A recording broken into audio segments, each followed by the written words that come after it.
पश्चिम Asia में तनाव खतरनाक स्तर पर पहुंच चुका है और अब अमेरिका के राष्ट्रपति डोनाल्ड ट्रंप ने ईरान को सीधी चेतावनी दी है। ट्रंप ने कहा कि अगर 3 दिन के भीतर युद्ध विराम पर सहमति नहीं बनी तो ईरान की तेल पाइपलाइन सिस्टम अंदर से फट सकते हैं।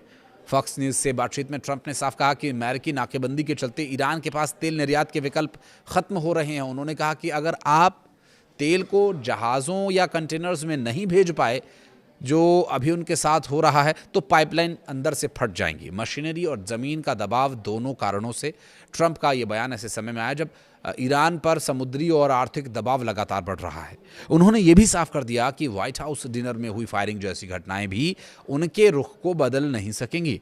उन्होंने कहा कि मुझे ईरान के खिलाफ युद्ध जीतने से नहीं रोक पाएंगे। इसी बीच ईरान के विदेश मंत्री अब्बास अराक्ची कूटनीतिक दौरे के लिए पहले ओमान और फिर पाकिस्तान की यात्रा पर गए हुए हैं और इसके बाद उन्हें रूस जाना है, जहां उनकी मुलाकात जो है वहां के राष्ट्रपति व्लादिमीर पुतिन से हो सकती है। एक न्यूज़ एजेंसी के मुताबिक अराक्ची ने पाकिस्तान के जरिए अमेरिका तक लिखित संदेश भी पहुंचाए हैं जिसमें परमाणु मुद्दे और होर्मुज जलडमरू मध्य जैसे अहम विषय शामिल हैं।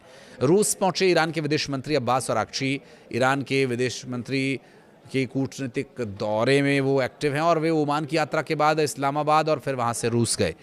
उनकी मुलाकात जब व्लादिमीर पुतिन से होगी तो कई ऐसे विषय देखने को मिलेंगे जिस पर कि अमेरिका की कुछ कमज़ोर कड़ियाँ जो रूस के पास हैं वो संभव है कि युद्ध रोकने या कूटनीतिक तौर पर उन्हें मजबूर करने के लिए ईरान को दी जा सकती हैं। और फार्स न्यूज़ एजेंसी के मुताबिक अराक्ची ने पाकिस्तान के जरिए अमेरिका तक लिखित संदेश भी पहुंचाए हैं जिसमें परमाणु मुद्दे, होर्मुज जलडमरू मध्य जैसे अहम विषय शामिल हैं। इजराइल हिजबुल्लाह में तनाव लगातार बढ़ा हुआ है। हालांकि इन संदेशों को औपचारिक वार्ता का हिस्सा नहीं माना जा रहा है, यानी दोनों देशों के बीच सीधी बातचीत अब भी ठप है।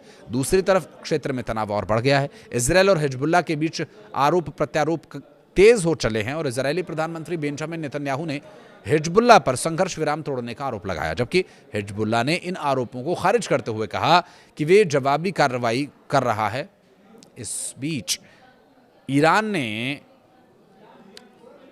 यहाँ एक आतंकी संगठन से जुड़े एक व्यक्ति आमिर रमेश को फांसी दे दी जिस पर सुरक्षा बलों पर हमलों में शामिल रहने का आरोप था। और अमेरिका से बातचीत से पहले ईरान ने साफ कर दिया कि वो परमाणु संवर्धन पर किसी भी तरह की पाबंदी वाले समझौते को स्वीकार नहीं करेगा।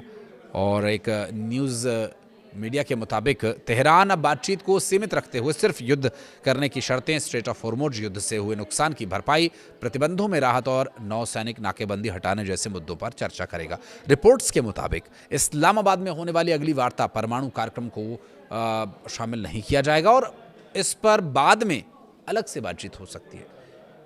अब बाद की स्थिति क्या होगी ये तो बाद में ही पता चलेगा, लेकिन वर्तमान स्थिति ये है कि फिलहाल बात संतुलित नहीं हो पा रही है। कुछ कहना चाहें तो कमेंट सेक्शन में जरूर बताइएगा और वीडियो को यहाँ तक देखने के लिए बहुत धन्यवाद।